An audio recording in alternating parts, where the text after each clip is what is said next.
Welcome back to Love and Dubai Show. We are now joined by the founder of a rescue shelter, which has been up and running here in the UAE for 5 years and has had to take the unfortunate decision to shut its doors. But also we want to check how you can help. Guys, welcome to the show. We have Furball founder, Sara Al Zaki. How are you doing? I'm good. Thank you for asking. And yourself? I'm very well, thank you. We're in a new office, so we're in a temporary solution, so we're doing our best. But thank you so much for joining us. We saw your post on Instagram last week and we shared it and the response was huge. Before we get into the most recent news, can you just tell us a little bit about Furballs? So actually Furballs was set up around 7 years ago. We initially started without a shelter, so we would work out of foster homes and we would place, the dogs that we couldn't find foster homes for in boarding facilities across the UAE. Then we decided to cut our expenses with boarding because boarding bills were accumulating, that we would rent a shelter and work out of a shelter instead of using boarding facilities. So we've rescued, rehabilitated around over 2,000 animals. Wow, that's amazing. It is. We wish we could do more. But it's just year by year, things have been getting a bit more hectic, a bit more challenging. We've tried, honestly, we have tried, and we're still trying. We're trying to figure out a way how we can continue to provide for the animals in the UAE because we believe it is important. They do need us, and we need to be here for them. So sadly, we have decided to, put everything on hold for the time being, not saying that, we're not going to be helping animals. We're not going to continue rehoming the animals that are under our care. But we need to take a step back and, try to figure out how we can continue and that it's feasible for us and the animals. Thank you. It's really interesting to hear your story because I have a rescue doggy and I'm aware that there are some amazing rescue shelters here in the UAE. But we're probably less aware of the massive challenges you face. Can you tell us a little bit about kind of what led to this decision and some of kind of the key challenges that led to the decision to stop running? Well, there are various factors that we took into consideration. First, that basically groundwork and so forth is only done by me. So one person can't do it. We do have another team member, but she's all the way in the US. So it's like all she can do is like reply to emails, screen forms and so forth, advertise, social media and so on. So it's a bit more hectic when it's on the ground because you have to physically, have to meet with families. You have to pick up the dogs, take them to the vets, house checks and so on. So it can get a little frustrating at times when it's just like, okay, I have to do this, but I have to do this and I have to do this, and you're just all on your own. We did have another team member as well, but unfortunately she had to take a step back as well because of her studies. So it's her last year in university. So I totally understand, and we're all understanding of the situation. Her studies comes first. And she needs to focus on that for now. Another thing is that we are self-funded, so we don't accept donations, we don't ask for funding and so forth, just because that we are a registered animal welfare organization, but we're basically registered as a business. So we have to self-fund ourselves and find a way to, cover our costs on our own. And unfortunately, adoption fees don't always cover the costs. So for instance, if we have a dog that was very ill and the vet bills are around, let's say, 5,000 to 6,000, the adoption fees won't cover that. So we have to ensure that, we get an X amount of dogs adopted per month in order to cover our expenses, which is not always doable, because not all the dogs that we take on will find homes within a week or a day or two, sadly. So some of them have been with us. We have Ace that has been with us for nearly 2 years and a half. Ace, adorable. Yeah, poor guy. And he's a beautiful husky, it's just that he's energetic. He's the typical breed, you know, he meets the characteristics of the breed. So due to no fault of his own, it's not that he's a bad dog or anything. It's just that, you know, he just likes to play a lot. Let's put it that way. So there are various struggles that we're trying to tackle. Again, like I really, really, really want to figure out a way how to continue.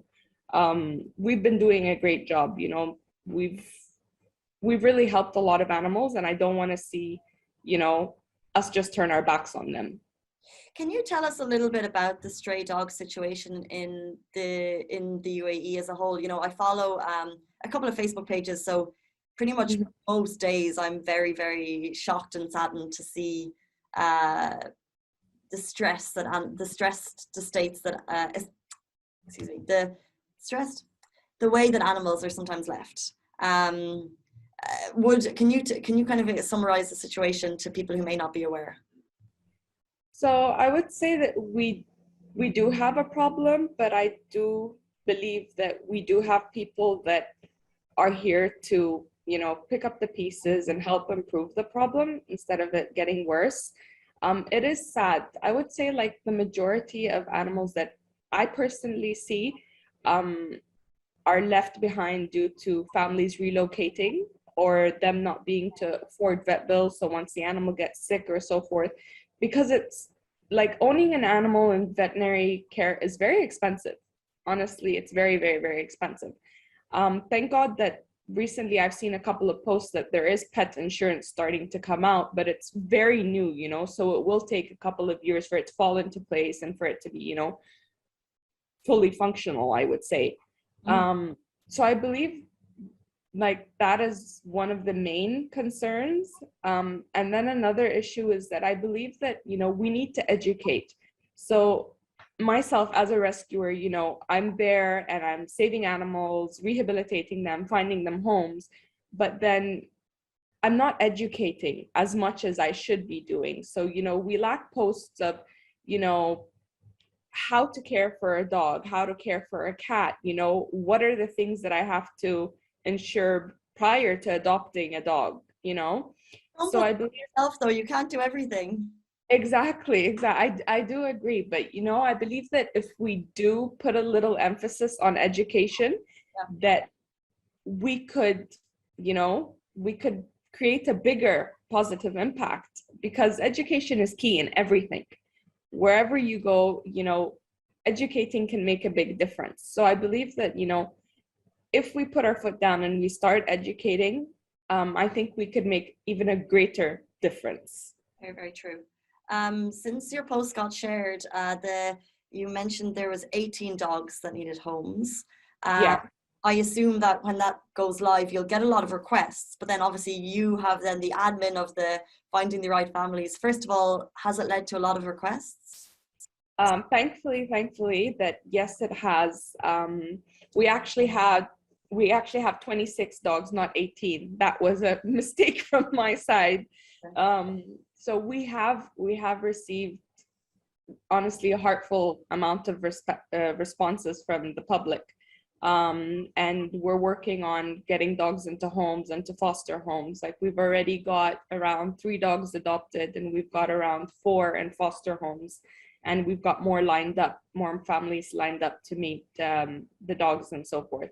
But yeah, it was the first couple of days, it was overwhelming because the messages were just coming in and coming in and coming in, and it's like I'm replying, and then, you know, I'm trying to screen the forms. And then Kristen is in the US, and like she only comes on at nighttime because of the time difference. And we're just like, how are we going to do this? But we managed, and we're managing, and we're continuing to try to manage. But it has been great. It honestly, it has been great for the animals. Yeah. Looking back at the kind of 5 years that you've been kind of helming Furballs, can you talk about any kind of special moments that you remember? There's so many.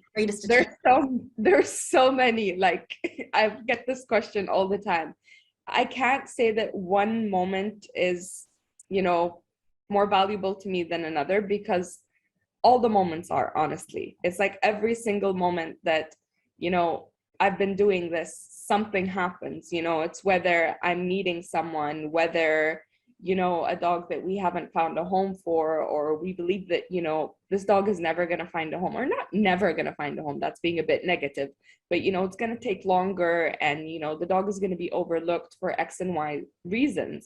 And then, you know, we're just like taken away because, you know, what we thought was reality actually wasn't reality. So every single moment is valuable to me. Every single moment, you know, has left an imprint in me.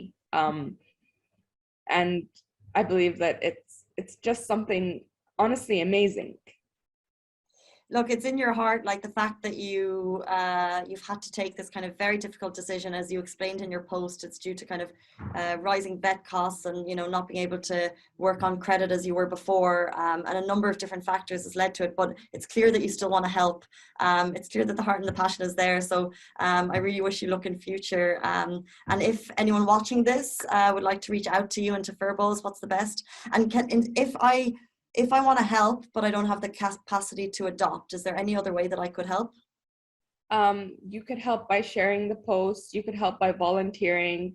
You could come down and spend the day with the dogs, you know, probably even take them out like for the weekend, you know, if you're going camping, if you're going, you know, for a staycation or so forth. There are a lot of hotels now that accept pets, you know, just give them a break, give them a timeout, you know.